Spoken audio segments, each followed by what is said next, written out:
Where to eat in Bangkok? Low Budget Edition. Dito nga kami nagka-check-in sa Ibis Southern guys at sa harap lang nito ay andyan na ang 7-Eleven.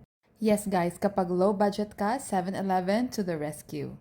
Very affordable. Sobrang sarap guys at hindi ka talaga tinipid. At ang bagong discovery ko ay itong probiotic smoothie na no sugar added. At meron din sila mga protein shakes guys. Cheese sandwich for my son at nag-request din siya ng buldak dahil gusto niya kumain ng buldak ngayon. At alam niyo ba, meron din tuna spread na no MSG added. Guys, meron din sila ditong desserts at pastries. Like to the rescue kasi masarap talaga yung mga pagkain dito guys. So upon payment, binigyan kami nito pero hindi namin alam kung ano and let's go back to the hotel. Our total bill was 288 baht at ito yung sokli, syempre 500, 100, yung kanilang 10 baht at yung kanilang very very cute na piso. Piso?